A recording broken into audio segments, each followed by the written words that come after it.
Hello, and welcome to today's episode of The Objective. We're very excited to bring you today's episode. We're doing something a little different, something you haven't seen on our prior video, and something that probably you haven't seen in other news and politics videos. What we're doing today is showing you the real-time creation, birth, and growth of a debate.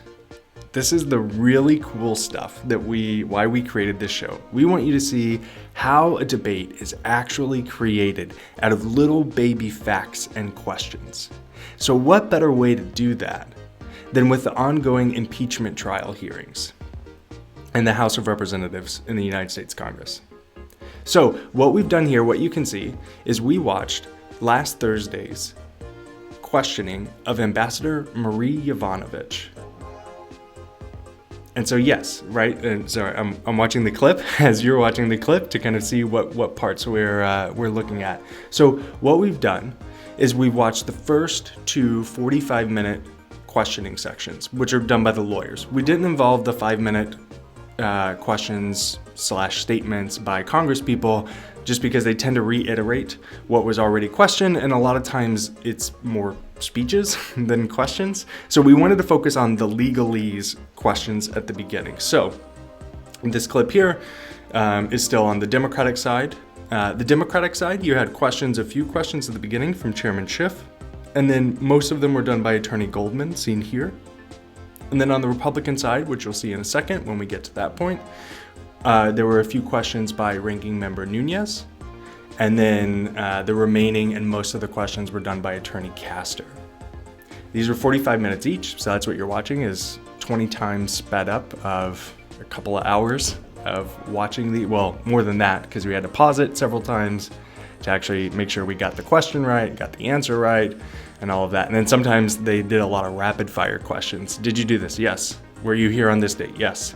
And we had to kind of slow down. So anyway, you don't need to know that. You just need to know that we wrote down every question and every answer.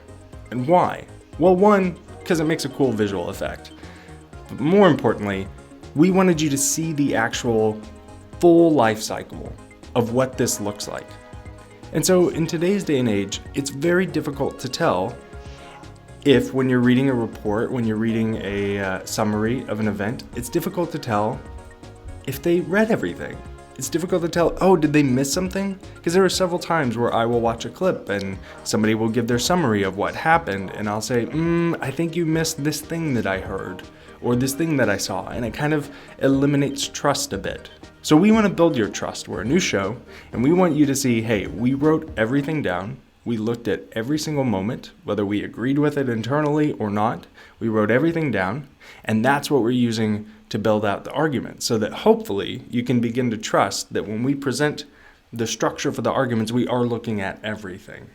Hopefully there also will be less of a concern of bias because this show is not about debating those things. We do not have an opinion on either side. We just want to lay out a structure so that you can begin to formulate your opinions however you see best. So, the footage continues. We're still watching this, so I'll lay out sort of what's going to happen next.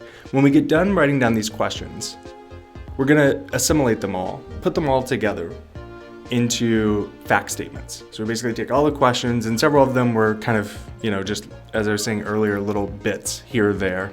Were you here on this date? Yes. When did you end? Right? So all that combines together to make a single fact statement. So we condensed them all into these fact statements and then started writing out the arguments. We looked at each fact statement and saw which one of those aligned and tried to figure out what arguments each side was making. So right here in the blue pen, you can see I'm starting to figure out the arguments from the Democratic side. What arguments are they going to be making in this longer impeachment hearing situation that we're in the middle of right now? And then in a moment, I'll switch to the Democratic side, to the Republican side. We'll start laying out their arguments. And then what I think is really cool is we start laying out the arguments in a traditional debate format.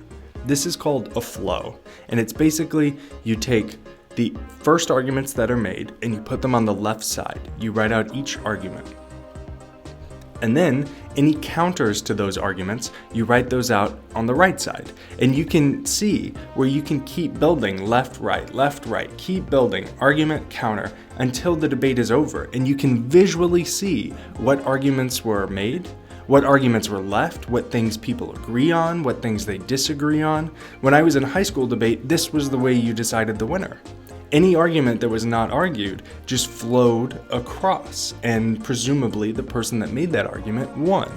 And you could see all the counter arguments and make a decision on which was stronger. So that's the structure that we in the background use here at the objective to map out debates. And as time goes, we will continue to use this structure. So this is the first introduction to that structure. So right here, we're starting to lay out that flow. Now, these are the main arguments we saw from the Democratic side. 1, Ambassador Yovanovitch is anti-corruption. 2, anti-corruption is a high priority of United States policy.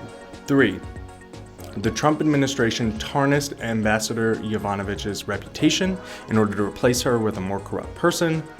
4th, Trump actions are counter to US policy. They actually encourage corruption. These are the arguments that were made, or that the evidence provided here are making for the Democratic side. Now, here are the Republican responses based off of this hearing. 1, they agree Ambassador Yovanovitch is anti-corruption. Cool. 2, they agree anti-corruption is a high priority of the US, but they interpret it differently. First, they think that Trump is actually rooting out corruption by going after Burisma. Burisma is owned by oligarchs who, according to evidence in this testimony, are the root of much of the corruption in the Ukraine. Second, they presented much evidence that showed that Trump believed that Ukraine was out to get him. This was a phrase used several times. This was since 2016. There were several ambassadors and ministers and members of government that made statements against then candidate Trump. And this was the evidence that they presented to say, hey, we're anti-corruption, but actually they were against us in the first place, so this is how we're rooting out corruption. Now, the third Democratic argument is that they were going to replace Yovanovitch with a more corrupt person. The Republican counter, as evidenced in this hearing, is, well, if that was the goal, they failed because they replaced Yovanovitch with Ambassador Taylor, who is not corrupt and has a high degree of integrity. Now, we don't continue the flow, but there is a democratic counter to this, which says Ambassador Taylor did not actually replace Yovanovitch. It was actually the 3 amigos that replaced Yovanovitch, 3 shadow folks who ended up with Yovanovitch out of the way doing the dirty deeds. That's the Democratic argument. On to the remaining Republican counter arguments. First, they say Ambassador Yovanovitch has no knowledge of the call, no quid pro quo knowledge, no Trump knowledge, hasn't even met Trump this year, hasn't met Zelensky. They also say U.S. support of Ukraine is stronger than it's ever been, and they cite the javelins and the new money. And finally, they say that Ambassador Yovanovitch's ordeal is more of an HR matter and has nothing to do with impeachment, quid pro quo, bribery, or extortion. That's the argument flow that came out of this hearing. Now, the debate does continue because there's more information found. So, to the Republican argument up here that Ukraine was involved in the 2016 election debacle and that they had opinions, the Democratic counter here is that Ukraine was not involved in 2016 at all, and the intel community supports that. Additionally, the Democrats assert that the Ukrainian president would do anything Trump asked, that he was desperate. This was throughout several moments of this line of questioning. Ambassador Yovanovitch seemed to make it clear that that was the feeling, that the Ukrainian president would be pretty desperate at this point and would do most anything that was asked. And finally, we have these future rebuttal arguments. These are the ones that I was saying that at the end of Attorney Goldman's questioning, you can tell he sort of ran out. He went quicker than he thought, and he sort of ran out of questions on the big debate argument. So he then started asking questions that, in my assumption, are he's teeing up rebuttals to future Republican arguments. So that's what we're seeing here. The first, there was an interruption. Adam Schiff interrupted the questioning to point out, hey, in lifetime, in my opinion, the President of the United States threatened Ambassador Yovanovitch. So that's an argument that they made. So we put that in brown here just to show like the additional arguments that are being made. So that was one. The second additional argument that they made there at the end is that when Biden fired the Ukrainian prosecutor several years ago when he was still vice president, one, that was U.S. policy. That was exact U.S. policy. So it's not the same as in this situation.